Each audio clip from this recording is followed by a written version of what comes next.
오늘 본문 말씀은 사무엘상 21장과 22장의 말씀입니다.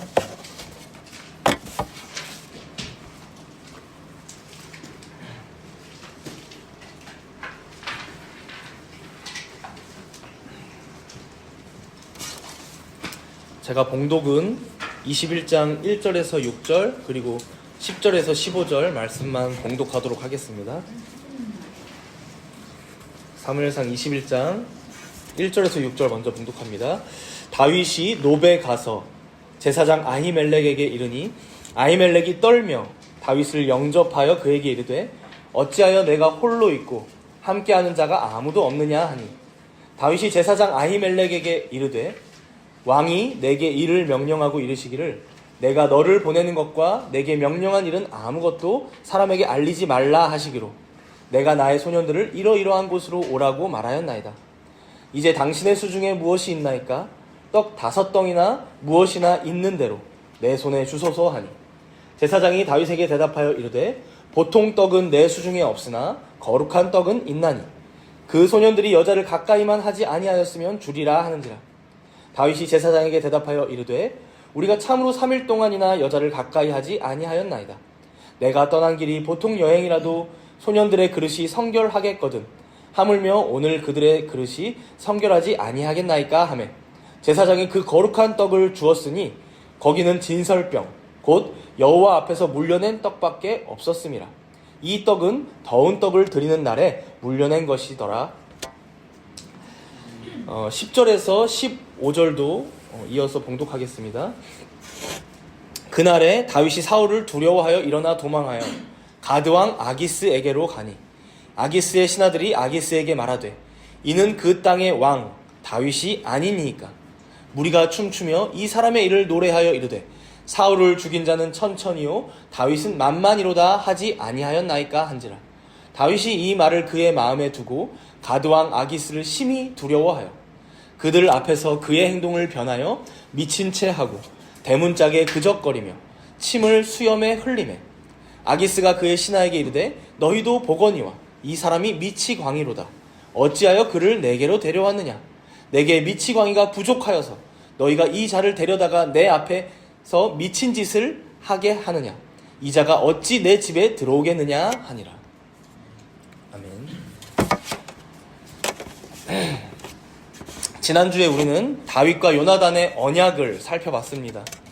요나단은 다윗이 장차 하나님께서 이스라엘 백성들 위에 세우시는 왕으로 세우시는 그 왕임을 이미 알고 있었고 믿고 있었고 그렇기에 다윗을 자기 자신과 같이 사랑했고 그리고 그와 언약했고 그리고 그 언약한 대로 그를 끝까지 도와주는 모습을 보여주었습니다. 그러나 요나단이 당시에 세자이긴 했지만 왕은 아니었습니다. 그렇다 보니 다윗을 잠깐 도와줘서 한번 도망가게 할 수는 있었을지 몰라도 완전히 다윗의 이 도망자 신세를 바꿔줄 수는 없었죠. 결국 오늘 본문부터 다윗은 더 힘든 위기에 놓이기 시작합니다. 지금까지는 그래도 다윗이 사울의 창을 피해서 자기 집으로 도망을 간다거나 혹은 사무엘 선지자가 있는 라마 나요스로 가서 몸을 피한다거나 혹은 자신과 언약했던 요나단을 찾아가서 자신을 도와달라고 요청할 수 있었지만 이제는 정말로 다윗이 도움의 손길을 요청할 수 있는 곳은 아무도 남지 않았습니다. 어디로 가야 할지 모르는 상황에서 본격적으로 망명 생활이 이제 시작된 것입니다.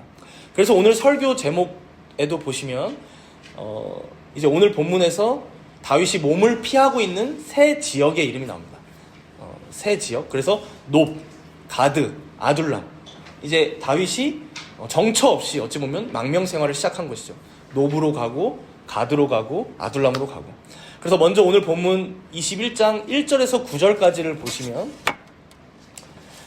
첫 번째 지역 바로 노브로 가서 다윗이 몸을 피하는 내용이 나오고요. 이어서 10절에서 15절을 보시면 가드로 몸을 피하고 있습니다. 그런데 여러분 방금 제가 봉독하기도 했지만 이 가드는 심지어 이스라엘의 땅이 아닙니다. 이제 국경을 넘어서 블레셋의 땅으로 넘어가는 것입니다. 여러분 우리가 이 지금 정황을 생각해 보면요, 다윗이 사실 최근까지 누구와 목숨을 내놓고 싸웠습니까? 블레셋 족속과 전쟁을 계속해서 벌여오던 이스라엘의 장군이었습니다. 그런데 그런 원수와 같은 블레셋 땅으로 피신을 해야 할 정도로 다윗은 사울이 너무나 무서워서 지금 거기까지 쫓겨났다는 것이죠. 그만큼 오늘 본문의 다윗은 완전히 궁지에 몰리게 됩니다. 까딱하면 자신의 목숨을 이 이스라엘 땅에 있다가는 잃을 수도 있겠다라고 생각하고 블레셋 땅까지 넘어간 것이죠. 그래서 그럴지 모르겠지만 우리는 오늘 본문에서 지금까지는 좀 보기 힘들었던 다윗의 면모를 보게 됩니다. 골리앗과 용맹하게 싸워서 이겼던 그런 용감한 장수의 모습은 온데간데 사라지고요. 어쩌면 우리가 지금까지 그토록 비난했던 사울의 모습과 아주 유사한 비슷한 모습의 다윗을 우리는 발견하게 됩니다. 먼저 놉당에서 다윗이 어떻게 하는지를 볼 텐데요. 우리 본문 1절을 함께 읽어볼까요? 21장 1절입니다. 읽습니다. 다윗이 놉에 가서 제사장 아히멜렉에게 이르니 아히멜렉이 떨며 다윗을 영접하여 그에게 이르되 어찌하여 내가 홀로 있고 함께하는 자가 아무도 없느냐 하니. 여기 놉당은요, 여러분, 제사장들이 모여 살고 있는 제사장 마을이었습니다. 제사장 마을. 그래서 다윗이 요나단과 헤어지면서 이제 어디로 나는 피신을 가면 될까 하다가 그래도 제사장들이면 어때요? 하나님 말씀을 가르치기도 하고 항상 성막에 가서 하나님을 섬기는 자들이니까 아무래도 제사장이 살고 있는 제사장 마을로 피신하는 게 낫겠지 싶어서 지금 다윗이 여기로 왔던 것 같아요. 그런데 이 놉에 도착하니까 누가 맞이하러 나왔다고 합니까? 제사장 아히멜렉이 다윗을 맞이하러 나옵니다. 여러분, 이 아히멜렉에 대한 설명은 오늘 본문 안에도 있는 이제 22장에 가면 사실 나오는데 예전에 여러분 기억하실 거예요. 사무엘을 키웠던 사람이 누구였죠? 대제사장 엘리 제사장이었죠. 엘리. 그 엘리 대제사장의 손자입니다. 아히멜렉. 그러니까 여러분, 이 아히멜렉은 당연히 아론 가문의 후손일 뿐만 아니라 아주 적통이었죠. 아론의 가문 중에, 그리고 제사장들 중에서도 엘리 대제사장의 손자다. 그러니까 제사장 중에 가장 높은 고위직 중에 한 명이었을 것이라고 보입니다. 그래서 이제 어떤 신학자분들은 이 아히멜렉이 당시의 대제사장이었을 것이다 라고 추측하는 분들도 있어요. 그렇다 보니 이제 이 다윗이 놉당으로 오자 대표로 나와서 말을 이어가고 있죠. 근데 아히멜렉이 다윗을 보자 어떻게 했다고 합니까, 여러분? 떨고 있다라고 얘기합니다. 떨며 다윗을 영접하고 있다라고 말씀합니다. 여러분, 왜 떨까요? 왜 떨까요? 여러분, 이미 사울과 다윗에 대한 소문은 어느 정도 이스라엘 온 땅에 퍼졌을 거예요. 거기다 제사장 중에 꽤나 고위직이라고 알려져 있는 이 아히멜렉이 이 사실을 모를 리가 없죠. 거기다 다윗의 행색을 보니까 지금 아히멜렉이 뭐라고 물어봐요? 혼자 왜 왔냐고 물어보죠. 여러분, 사실 다윗은요, 당시에 사울 왕의 호위 대장이었습니다. 호위 대장. 경호 처장? 경호 대장이라고 볼 수 있죠, 여러분. 그런데 여러분, 이 호위 대장이 사울 없이, 왕 없이 혼자 와 있다? 여러분, 이건 딱 뻔한 거잖아요. 무조건 사울 왕과 뭔가 사이가 틀어졌다. 사울 왕에게 뭔가 쫓겨서 여기까지 왔구나 라고 추측할 수 있는 것이죠. 아히멜렉은 이제 둘 중 하나예요. 목숨을 걸고 다윗과 함께 반역자가 되어서 다윗을 받아들일 것이냐, 아니면 다윗을 내쫓아서 자신 이 마을을 보호할 것이냐. 아마 이런 고민을 하면서 아히멜렉이 다윗에게 질문을 했던 것 같아요. 왜 혼자 왔냐? 왜 함께 온 자가 없느냐? 왜 왕을 호위하지 않고 당신 여기 와 있습니까? 라고 물어보죠. 그러자 다윗이 여러분, 이게 임기응변이었을지는 모르겠어요. 2절에 보니까 이렇게 대답하죠. 제가 읽겠습니다. 다윗이 제사장 아히멜렉에게 이르되 왕이 내게 이를 명령하고 이르시기를 내가 너를 보내는 것과 내게 명령한 일은 아무것도 사람에게 알리지 말라 하시기로 내가 나의 소년들을 이러이러한 곳으로 오라고 말하는나이다. 여러분, 다윗이 지금 뭘 하고 있어요? 거짓말을 하고 있죠. 거짓말.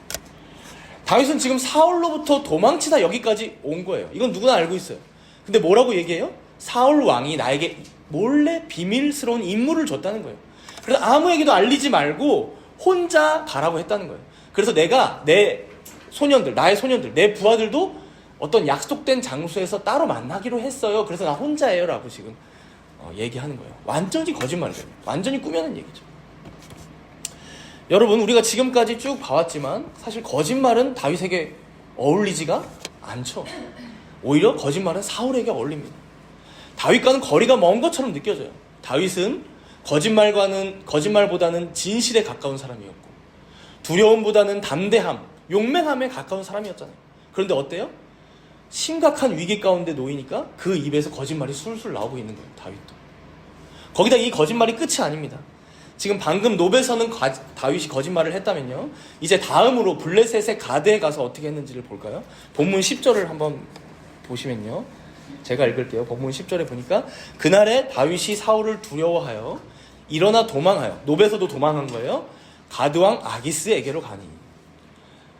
다윗이 이제 하다 블레셋 족속의 가드 왕 아기스에게로 갔다고 합니다.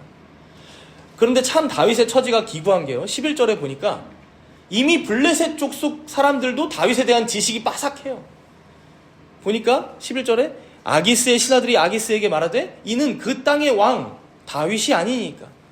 여러분, 사실 그 땅의 왕은 아직 사울인데 이미 이들은 다윗이 이스라엘의 왕 아니에요? 라고? 여러분, 이거 기밀이잖아요, 기밀. 그러니까 사무엘이 다윗에게 기름 부은 건 기밀이에요. 그죠? 암암리에 알고 있었을 텐데 이미 블레셋까지 알고 있으니까 여러분 얼마나 많은 사람들이 알고 있는 거예요, 지금. 그죠? 그러니까 당연히 여러분, 아까 전에 그 놉 땅의 아히멜렉은 모를 수가 없는 겁니다. 사실 그 거짓말 들었지만 알고 속아주는 거예요, 사실 아히멜렉은. 거기다 여러분, 이 사울과 다윗을 이 비교했던 노래가 너무 유명해요. 여러분, 케이팝이 동남아시아 같은 데 가면 유명하죠. 다 부르고 있잖아요. 막 나오잖아요. 이스라엘 팝이에요, 여러분. 사울은 천천히고 다윗은 만만이다. 여러분, 블레셋 족속도 이미 알고 그걸 부르고 있어요. 그러니 다윗이 어떻습니까? 아, 내가 여기도 잘못 왔구나. 내가 잘못 생각했다라고 이제 깨닫는 거죠. 블레셋 족속을 제일 많이 죽인 사람이 누구라고 지금 노래되고 있는 거예요? 만만이다. 다윗 자신이에요. 그러니까 여기만은 오지 말았어야 되는 곳이죠. 원수잖아요, 자기는. 그죠? 그래서 다윗이 어떻게 합니까? 12절에 보니까 그들의 그런 말을 듣고 아기스 왕을 심히 두려워하다가요, 이제 이어서 13절에 아주 기가 막힙니다. 우리 함께 13절을 읽어보겠습니다. 13절. 그들 앞에서 그의 행동을 변하여 미친 채 하고 대문짝에 그적거리며 침을 수염에 흘리며. 여러분, 블레셋의 영웅이었던 그 골리앗 앞에서도 두려워하지 않고 용맹하게 싸우던 다윗의 모습은 없어졌습니다. 여기 본문에서도 그걸 강조하고 싶어 하는 것 같아요. 다윗의 행동이 어떻게 됐대요? 변했다고 합니다. 그 용맹함, 그가 가지고 있었던 그 결기, 그 담대함이 변해서 어떻게 됐대요? 미친 채를 하기 시작합니다. 미친 채. 그러니까 대문짝에 그적거렸다. 여러분, 대문짝은 그냥 이런 건물의 대문짝이 아닙니다, 여러분. 여기서 대문은 성문이에요, 성문. 여러분, 성문은 어떤 곳인가요? 사람들이 가장 많이 드나드는 곳이에요. 거기서 바보 행세를 하기 시작한 거예요, 다윗은. 거기다 침을 수염에 흘렸다라고 하죠. 여러분, 뭐 지금도 그렇지만 이 수염은 여러분 함부로 건드리는 곳이 아닙니다. 그 사람의 인격, 그 사람의 명예가 이 수염에 있다라고 고대 근동에는 더 그랬어요. 근데 거기에 침을 흘렸다는 것은 자기가 바로 자기 자신을 최고의 수치와 모욕에 빠뜨리는 행동이었습니다. 그래서 여러분, 침을 상대방에게 뱉을 때는 그 수염에 뱉는 거예요, 수염에.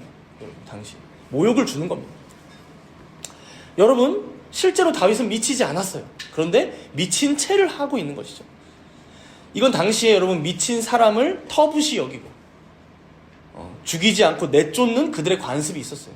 여러분, 저도 어렸을 때 생각해보면 동네에 한 명씩은 조금 그런 분들이 계셨어요. 요즘은 사실 그런 분들을 이제 확실히 이제 정신적인 장애인이다라고 분류해서 우리가 더 보호하고 이렇게 섬겨야 되는 사람으로 인식하지만, 저 어렸을 때만 해도 이렇게 멀리 하라는 그런 뭔가 분위기가 풍조가 있었던 것 같아요. 고대 근동인 여러분 어땠겠어요? 미친 사람, 여러분, 그러니까 똥이 더러워서 피하지 무서워서 피하지 않거든요. 마찬가지예요, 여러분. 그래서 14절에 보니까요, 아기스 왕이 말하죠. 이런 미치광이를 나한테 왜 데려왔냐는 거죠.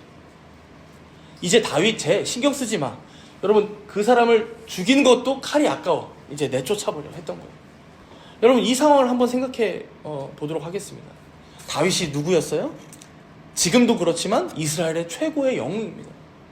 사울 왕도 그래서 그를 두려워하며 빨리 죽이고 싶어 했던 거예요. 그리고 사무엘이 기름을 부은, 그래서 블레셋 사람들도 이제는 다윗이 왕이 아니야? 라고 인정하는 그런 사람이었어요. 그런데 보세요. 노베 가서는 아히멜렉 제사장에게 거짓말로 자신의 이 위기를 피해보려고 하고, 또 블레셋 가드 땅에 와서도 미친 채를 해서라도 자기 목숨을 더 연명해 보려고 하고, 더 이상 여러분 다윗에게는 하나님 백성다운 어떤 기계나 담대함이나 용기나 다 사라져버린 것 같습니다. 변했다는 것이죠. 우리가 기대하는 다윗의 모습이 결코 아니라는 것입니다. 그래서 역으로요, 이 다윗이란 이름에 사실 사울이라는 이름을 넣으면 딱 맞을 것 같아요. 왜냐면 사울은 이미 미쳤었잖아요, 여러분. 그렇죠? 그러니까 사울이라고 이 이름을 갖다 붙이면 오히려 그 사울답게 야비하고 기회 잡으려는 그 기회주의자 성향에, 그 다음에 편법을 부리고, 여러분 그런 사울과 너무도 비슷한 자가 되었다는 거예요. 우리가 여기까지 이제 생각하다 보면 한 가지 의문이 듭니다. 지금 다윗이 이런 모습을 보여주고 있다면 우리가 쉽게 생각해 보는 거죠. 그러면 왜 사울은 안 되고 왜 다윗은 됩니까? 그러니까 왜 사울은 왕으로서 더 이상 자격이 없고 내쳐져야만 하고, 다윗은 왜 계속해서 왕으로 인정받고 세워져야만 합니까? 지금 다윗이 보여주고 있는 행태는 사실 사울과 별반 다를 게 없거든요. 자기 눈앞에 있는 사울이 두려워서, 블레셋 왕이 두려워서 하나님을 의지하지 않고 이상한 짓들로 이 상황을 타개해 보려고 하는 게 예전에 다 사울이 했던 일들이에요. 아니 거기다가 오늘 다윗은 사울보다 한술 더 떠서 좀 더 유치해 보이고 좀 더 치사해 보이고 더 수치스러운 모습까지도 보입니다. 그러면 여기서 우리가 사울을 평가해 왔던 잣대로 똑같이 오늘의 다윗을 평가해 보자면 사실 다윗도 여기까지여야 하는 것은 아니냐는 것이죠. 사울이 버려졌던 것처럼 다윗도 이제 여기서 그만하고 다른 사람을 찾아서 왕으로 세워야 하는 것은 아니냐 하는 것이죠.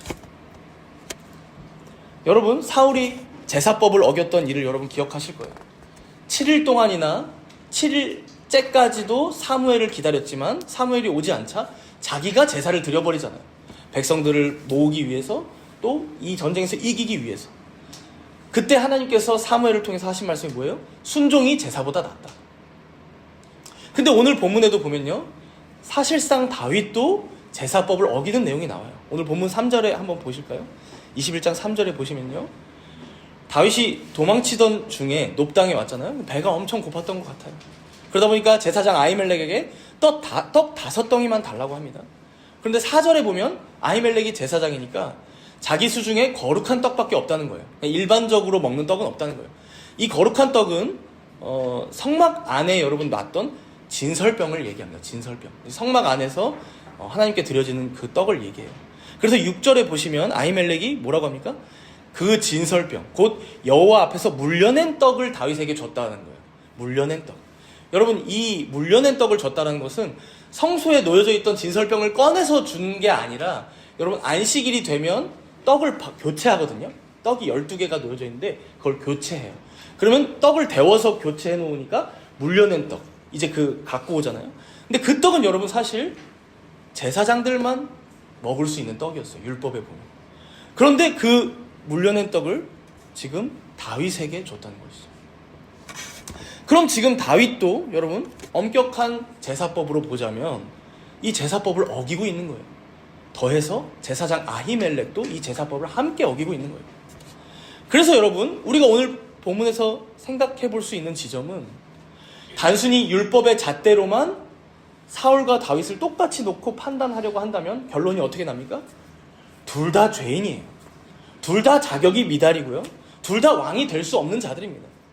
좀 더 확장해서 표현하자면 둘 다 멸망당해야 할 죄인들이고 둘 다 지옥행 기차를 타야만 하는 자들이라는 것이죠. 그렇기 때문에 여러분, 오늘 말씀은 단순히 다윗을 율법의 잣대로만 판단하고 끝내지 말라고 우리에게 요구하고 있는 거예요. 율법의 잣대로만 다윗을 평가하고 끝내지 말라는 거예요. 어쩌면 다윗은 사울과 똑같은 죄인이었지만, 똑같이 멸망받아 마땅한 연약하고 무능력한 자였지만, 다윗은 왜 달랐을까? 이것을 우리가 알아야 한다는 것이죠. 감사하게도 오늘 본문의 내용을요, 예수님께서 직접 해설하셨던 말씀이 있어요. 마태복음 12장에 나오는데요, 당시에 바리새인들이 맨날 예수님한테 시비 걸기를 좋아했잖아요. 그날이 하필이면 안식일이었는데 밀밭 사이를 지나가다가 제자들이 그 밀밭에서 이삭을 먹는 일이 발생합니다. 여러분 이삭을 추수하면 안 되거든요. 안식일. 그러니까 바리새인들이 예수님께 시비를 거는 거죠. 저 안식일을 어긴 제자들을 어떻게 할 거냐. 그리고 당신이 왜 안식일 날 손 마른 사람, 왜 몸이 아픈 질병이 있는 사람을 낫게 하느냐. 낫게 하는 것도 안 되거든요. 그 사람들의 율법에 의하면. 이 제사법을 어긴 것, 이 안식일을 어긴 것 당신이 어떻게 할 거냐라고 하면서 예수님을 곤란에 처하게 합니다. 그러자 예수님이 오늘 본문의 말씀을 인용하면서 다윗도 거룩한 떡을 먹었던 것을 너희들이 읽지 못하였느냐라고 말씀하시면서 결정적으로 마태복음 12장 7절에 이렇게 말씀하시는데요. 나는 자비를 원하고 제사를 원하지 아니하노라. 여러분 이 말씀은 호세아서 6장 6절을 예수님께서 다시금 인용한 거예요. 나는 자비를 원하고 제사를 원하지 아니한다. 여러분 바로 예수님의 이 말씀, 나는 자비를 원하고 제사를 원하지 않는다, 이 말씀을 우리가 오늘 이 본문을 해석하는 틀로 삼아야 한다는 거예요. 즉 제사법으로만 설명하려고 한다면 여러분 예수님의 제자들도 정죄받아야 마땅했고, 또 오늘 본문의 다윗도 아히멜렉도 정죄받고 끝나겠지만 아니다, 나는 자비를 원한다. 그 율법이 향하고 있는 궁극적인 목적은 자비다, 사랑이다 라고 지금 예수님께서는 말씀하시는 거예요. 그래서 나는 자비로 다윗을 대했다, 자비로 내 제자들을 대한다, 사랑으로 내가 택한 백성들을 대한다 라고 말씀하시는 거예요. 이걸 오늘 본문에서 알려주시는 것입니다. 여러분 바로 사울과 다윗의 결정적인 차이는 바로 이것이었습니다. 율법의 잣대로 이 둘을 평가하자면, 제사법을 어겼냐 안 어겼냐로 보자면 둘 다 똑같은 죄인입니다. 아담의 후손인 모든 인류가 율법 앞에서는 모두가 죄인이 되는 것처럼 말이죠. 그러나 사울과 다윗의 결정적인 차이는요, 결국 하나님께서 자비로 대하시는 사람인가 아닌가의 차이입니다. 그럼 우리는 또 의문이 한 가지 들 수 있어요. 그러면 하나님께서는 왜 다윗에게는 여기서 자비를 베풀고 계시고 왜 사울에게는 자비를 더 베풀지 않으셨을까요? 여러분 우리가 이 이유를 계속해서 더 캐내려고 한다면 우리는 또다시 뭐예요? 외모로, 조건으로 지금 이 상황을 판단해보고 싶은 것이죠. 사울과 다윗의 차이점을 더 발견해보고 싶은 것이죠.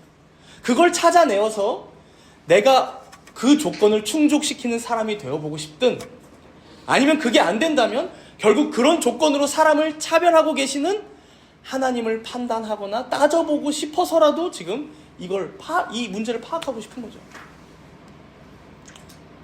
여러분 우리가 살아가다가도 항상 우리는 뭘 찾아보고 싶어요? 원인을 찾아보고 싶어 하잖아요. 원인. 왜 이런 결과가 나왔는지. 그러나 여러분 우리가 하나님의 일하심을 바라볼 때 어떻게 원인을 다 알겠습니까? 우리가 욥기를 읽어보면 알지만 의인에게, 여러분 죄가 없는데도 고난이 찾아오는 거예요. 원인을 다 알 수 없습니다. 그렇게 사람은 외모를 보지만 하나님은 중심을 보십니다.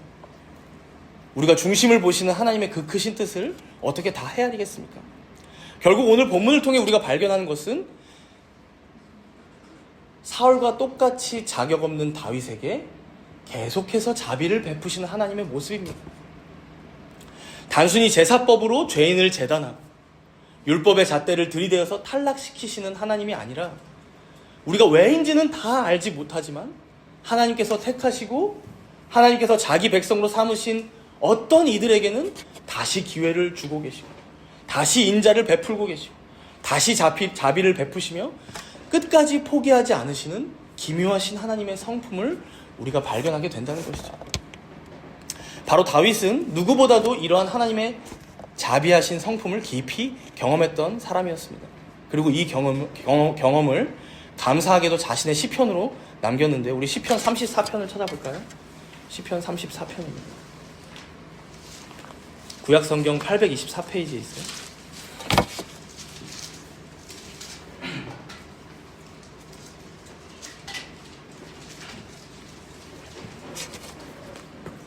여러분 시편 34편의 시제, 그러니까 시의 제목이죠. 뭐라고 적혀 있습니까? 다 같이 읽어볼까요? 시작. 다윗이 아비멜렉 앞에서 미친 채 하다가 쫓겨나서 지은 시.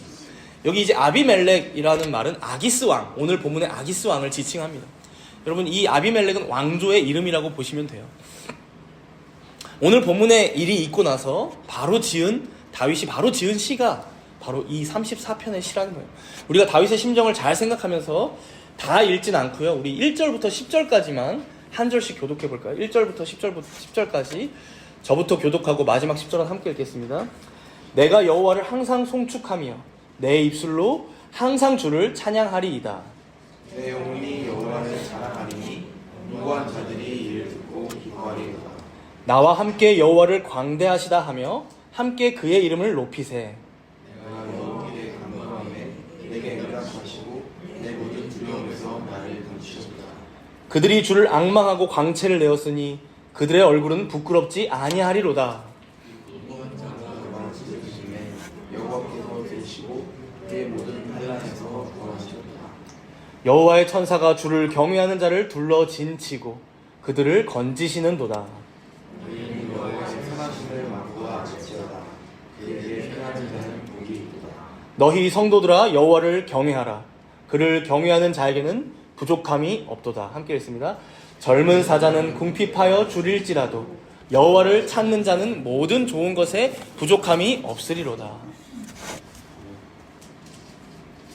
가드왕 아기스 앞에서 미친 채를 했던 다윗의 신앙 고백입니다. 2절에 보니까요, 내 영혼이 여호와를 자랑하리니 곤고한 자들이 이를 듣고 기뻐하리로다. 다윗은 자신의 상황이 정말로 곤고한 상황이었지만 그만큼 자신은 하나님의 인자와 자비를 받을 자격이 없었지만 그런 자신을 또다시 피하게 하시고 구원하신 여호와 하나님만을 자랑하겠다라고 고백하는 거예요. 6절에도 보니까 이 곤고한 자가 부르짖음에 여호와께서 들으시고 그의 모든 환난에서 구원하셨도다. 이런 곤고한 자, 이런 비천한 자가 부르짖을 때 여호와께서는 들으셨다는 거예요. 자격 없는 자가 부르실 때 주님께서는 들으시고 환난에서 구원하신다는 거예요. 즉 여러분, 다윗은 지금 아기스 왕 앞에서 자기가 다시금 피할 수 있었던 것이 뭐예요? 내가 미친 채를 잘해서 피한 게 아니라는 거예요, 여러분. 내가 임기응변을 기가 막히게 해서 마치 자신의 영웅담을 들려주듯이, 야, 내가 그때 어떻게 살아난지 알아?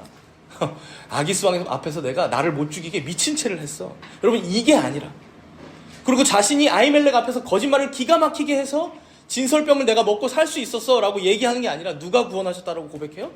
여호와께서, 하나님께서 자신을 아무 자격 없는 자신에게 자비를 베푸셔서 구원받았다라고 고백하는 거예요. 그러니 8절에 이렇게 고백하죠. 너희는 이런 여호와의 선하심을 맛보아 알지어다. 그에게 피하는 자는 복이 있도다. 피하는 자.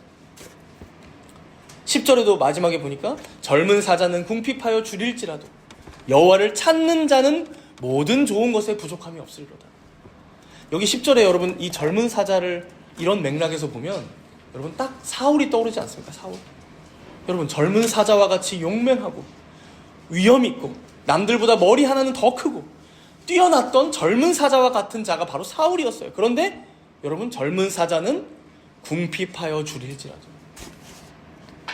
그런데도 그 젊은 사자는 끝까지 하나님을 찾지 않는다는 거예요. 여러분.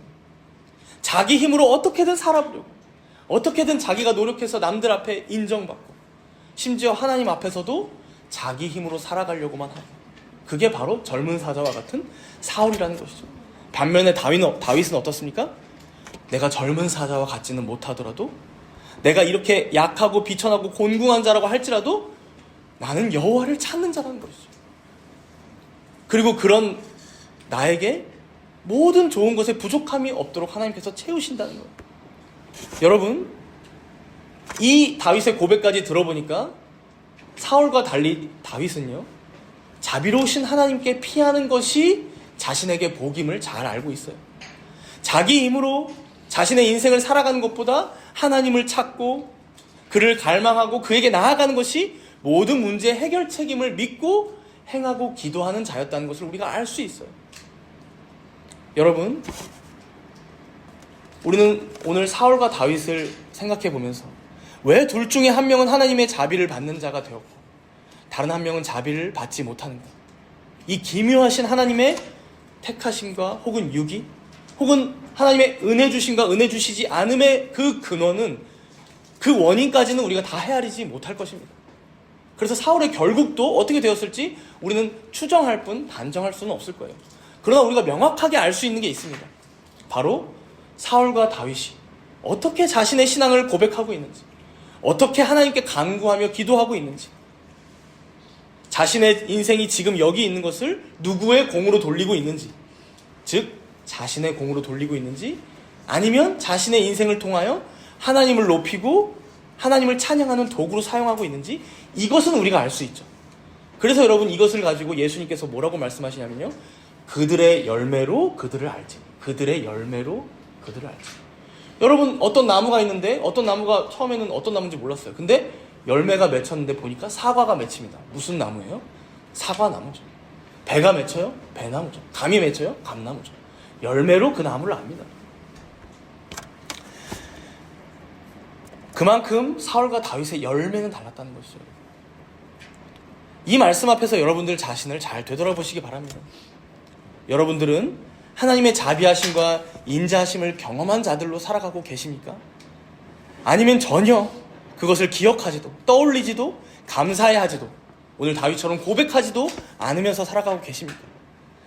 방금 읽은 다윗의 시편처럼 날마다 우리를 찾아오는 환난으로부터 건지시는 하나님을 높이며 살아가십니까? 아니면 오늘도 내 힘으로 잘 살았다, 참 수고했다, 이렇게 나 자신만을 칭찬하고 위안하며 살아가십니까? 오늘 본문의 다윗처럼 때로는 거짓말로, 때로는 미친 채를 해서라도, 그렇게 불법을 행하면서라도 위기를 탈출했던 나 자신에게 공로를 돌리며 살아가고 계시지 않습니까? 아니라면 이 모든 것이 연약하고 어리석은 나의 대처였지만, 그럼에도 오늘도 나를 건지신 분은 하나님이시구나, 이런 어리석은 나를 구원하신 분은 주님이시구나, 이렇게 모든 좋은 것을 주시는 하나님께만 영광을 돌리며 살아가고 계십니다. 바로 이러한 두 가지의 양상, 두 가지의 다른 열매가 여러분들이 과연 하나님의 은혜를 진정으로 경험한 자인지 아닌지 가늠하게 해주는 척도가 될 수 있다는 것입니다. 진정 하나님의 은혜를 경험한 자라면 자기 자신의 잘남이나 자신의 자격이나 자신의 열심, 그 노력을 자랑하려고 하진 않을 것입니다. 여기 시편 34편의 말씀처럼 오직 자신을 구원하신 여호와 하나님만을 자랑하고자 할 것입니다. 또한 자기 이름을 내고 높이는 것보다 오직 광대하신 하나님의 이름을 높이며 찬송하고자 할 것입니다. 오히려 못난 자기 자신의 이름은 더 가리고 더 감추려 하고, 선하시고 자비로우신 하나님을 드러내고 높이며 영화롭게 하는 것으로 즐거워하며 기뻐할 것입니다. 오늘의 이 말씀 앞에서 여러분들은 어떤 사람인지, 어떤 열매를 맺고 살아가는 사람인지 진지하게 살피고 되돌아보시는 오늘 하루가 되시기를 바랍니다. 이제 오늘 말씀을 마무리하기 전에요, 잠시 오늘 본문으로 또 돌아와 보겠습니다. 사무엘상 22장입니다.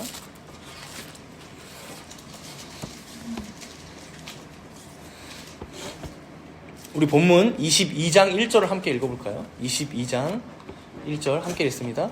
그러므로 다윗이 그곳을 떠나 아둘람 굴로 도망하매 그의 형제와 아버지의 온 집이 듣고 그리로 내려가서 그에게 이르렀고. 이제 다윗이 가드왕 아기스에게 쫓겨난 뒤에 아둘람 굴로 도망했다고 하죠. 아둘람 굴. 여기서 여러분, 아둘람의 이 이름의 의미는요, 은신처, 피난처라는 의미입니다. 은신처, 피난처. 그러니까 아주 은신하고 피난하기에 아주 적합한 장소였던 것 같아요. 근데 여기에 다윗이 몸을 피하자마자 누가 찾아왔다고 합니까? 먼저는 그의 형제들, 아버지 온 집이 왔다고 합니다. 여러분, 이 온 식구들이 왜 왔을까요? 마치 구정 명절 때 온 집안 식구들 모이듯이 모인 거예요. 아둘람 굴에. 여러분, 이제 사울이 다윗의 집안을 가만두지 않는다는 거예요. 다윗이 누굽니까, 여러분? 이새의 아들이잖아요. 이새, 아버지 이새부터 시작해서 그의 형제들, 그의 온 집안 사람들은 이제 이스라엘 땅에서 오갈 데 없는 반역자 집안이 되어버리고 만 것이죠. 근데 여기서 더 중요한 내용이 이제 다음 2절에 나오는데요. 이제 그 다음에 찾아왔던 사람들의 면모가 더 중요합니다. 우리 2절을 함께 읽어보겠습니다. 22장 2절. 환난당한 모든 자와 빚진 모든 자와 마음이 원통한 자가 다 그에게로 모였고 그는 그들의 우두머리가 되었는데 그와 함께한 자가 400명 가량이었더라. 여러분, 지금 아둘람 굴에 피신하고 있는 이 다윗에게 집안 사람들뿐만 아니라 또 누가 왔다고 합니까? 환난당한 모든 자, 빚진 모든 자, 마음이 원통한 자가 다 그에게로 모였다고 합니다. 아마 추측하건대 먼저는 당시 사울왕의 착취나 폭정이 좀 극에 달해서 억울함을 당하고 원통함을 당한 자들이 다윗을 찾아왔다라고 볼 수 있고요. 혹은 꼭 직접적인 어떤 사울왕의 폭정이 아니더라도 이 이스라엘 사회 가운데 가지지 못하고 어려움을 겪고 약하고 소외됐던 자들이 다윗에게 몰려들었다는 거예요. 그리고 그게 400명을 이뤘다는 거예요. 400명. 400명은 적은 인원이 아니죠. 우리가 이 광경을 보고 뭘 알게 될까요? 여러분, 복음서에도 보면 예수님 곁에 모여드는 자들이 누굽니까? 예수님 곁에 모여드는 자들. 가난한 자들, 병든 자들, 귀신 들린 자들, 당시 사회에서 소외되고 배척받던 장애인들, 가늠한 여인들, 그렇죠? 세리, 삭개오 등등. 여러분, 누구도 거들떠보지 않는 대놓고 왕따 당하고 소외받고 한이 맺히고 원통했던 자들이, 바로 그런 자들이 예수님의 옷자락 한번 만지려고 예수님께 나아갔던 거예요. 예수님 얼굴 한번 보고 싶어서 뽕나무 위에 올라가는 거예요. 예수님께 말씀 한마디 들으려고, 예수님께 내 이 병을 한번 치유받고 싶어서 그렇게 간절히 주님을 찾고 지붕을 뚫어서라도 내리고, 그렇죠? 여러분, 그런 자들이 예수님께 몰려들었던 거예요. 왜 그렇습니까? 너무도 절실하게 하나님의 은혜가, 주님의 은혜가 필요한 자들이었거든요. 너무도 간절하게 하나님의 자비가 필요한 자들이었거든요. 자기 자신의 힘으로는 자기 인생을 어쩌지 못하는 자들이, 자기가 겪고 있는 이 어려움이나 환난이나 이 아픔을 자신의 힘으로는 절대로 해결하지 못하기 때문에 예수님께 갈 수밖에 없는 자들이 바로 그런 자들이었다는 것이죠. 마찬가지입니다, 여러분. 오늘 다윗에게도 바로 그런 자들이 이 아둘람이라는 피난처로 모여들었던 거예요. 결국 여러분, 우리 하나님을 피난처로 삼는 자들이 누구입니까? 먼저는 아둘람 굴에 몸을 피신했던 다윗이었고요, 그렇죠? 그리고 그 이후에 아둘람 굴에 모여들었던 자들이었습니다. 사울처럼 자기 자신을 젊은 사자와 같이 생각하는 자는 절대로 하나님을 자기 피난처로 삼지 않습니다. 내 힘으로도 충분히 사냥할 수 있다고 생각하거든요. 먹잇감이야 구하면 되고, 세력이야 불리면 되고, 내 힘으로 내 노력과 열심히 이 세상을 살아갈 수 있거든요. 그러나 오늘 본문에 우리가 봤지만 다윗은 그것을 뼈저리게 경험합니다. 여러분, 오히려 골리앗과 싸워서 이겼을 때는 다윗은 몰랐을 거예요. 너는 칼과 창과 단창으로 내게 나아오지만 나는 만군의 여호와의 이름으로 너에게 나아간다. 뭔가 여러분 일이 잘 풀리는 것 같을 때는 다 될 때가 있어요. 여러분들도 그럴 때가 있을 거예요. 그런 걸 요즘에는 뭐 자신의 인생의 성공기, 뭐 열정기, 뭐 흥행기라고 이렇게 표현하기도 하던데, 여러분 그럴 때는 다 일이 잘 풀리는 것만 같아요. 그렇죠? 그럴 때는 하나님께 굳이 내가 기도할 필요가 있나 싶을 때가 있죠, 여러분. 그러나 여러분, 우리 인생을 되돌아보십시오. 뭔가 다 잘 풀리는 것 같은 시기는요, 금세 지나갑니다. 그런 성공과 영예의 순간은 솔직히 우리 인생에 몇 번 반짝이는 때에 찾아옵니다. 오히려 대부분의 시간들은 우리가 어떻게 보내나요? 어떤 문제 앞에서 우리의 마음을 졸이고, 환난 가운데 신음하면서, 어떤 어려움을 앞에 두고 눈물 지으면서 살아갈 때가 우리 인생의 대부분의 시간이라는 거예요.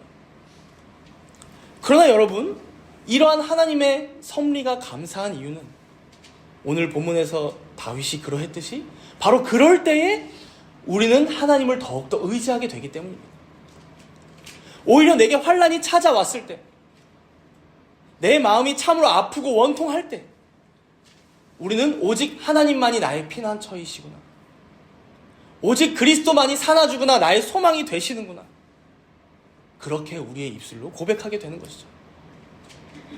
그래서 시편 34편 8절에 오늘 본문에서 봤듯이 너희는 여호와의 선하심을 맛보아 알지어다.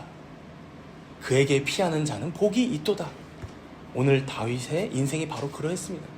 가장 공고하고 가장 위협받고 가장 굶주렸던 때에, 가장 비천했을 때에, 가장 수치스러웠을 때에, 그때 하나님의 선하심을 맛보게 되는 것입니다. 그리고 하나님께 피함이 얼마나 큰 복인지, 하나님의 이 자비가 얼마나 놀라운 것인지를 경험하게 된다는 것이죠. 이런 과정 가운데 다윗은 오늘 시편 34편과 같은 귀한 말씀도 남기게 되었던 것입니다.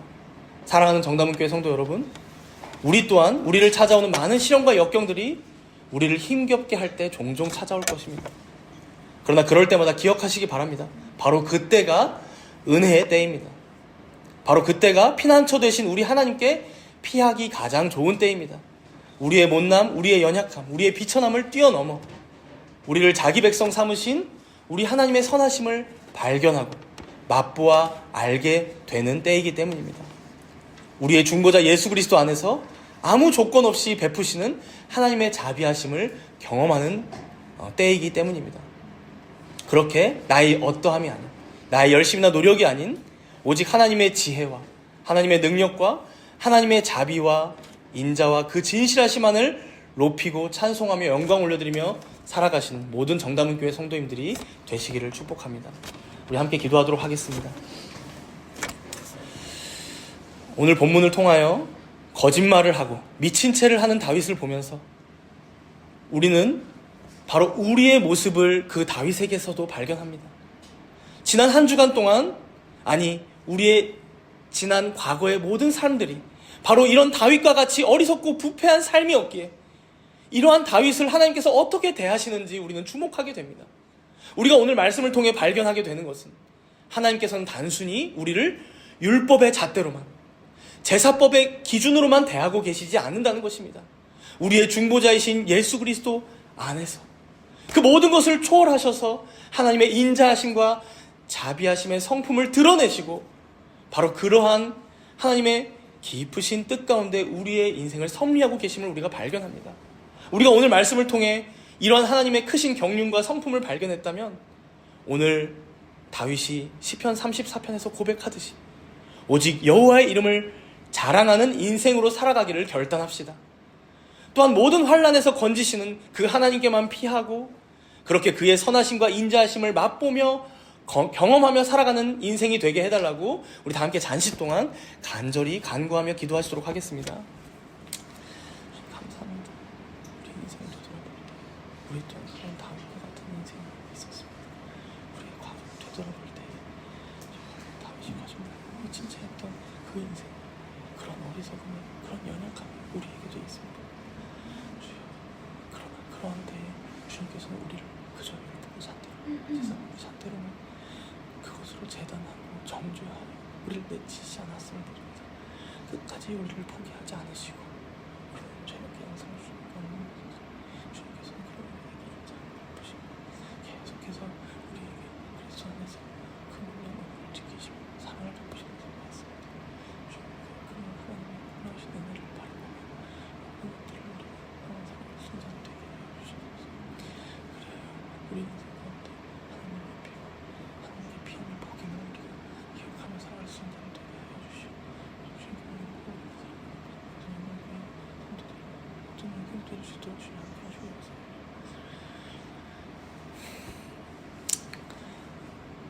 젊은 사자는 궁핍하여 줄일지라도 여호와를 찾는 자는 모든 좋은 것에 부족함이 없으리로다 말씀하신 주님, 우리가 하나님 앞에 젊은 사자와 같이 모든 것을 가진 자처럼 살아가고 있는지, 아니면 가난하고 원통하고 빚진 자로서 오직 하나님만 의지하며 하나님께만 은혜를 구하는 인생으로 살아가고 있는지를 되돌아보게 하여 주시옵소서.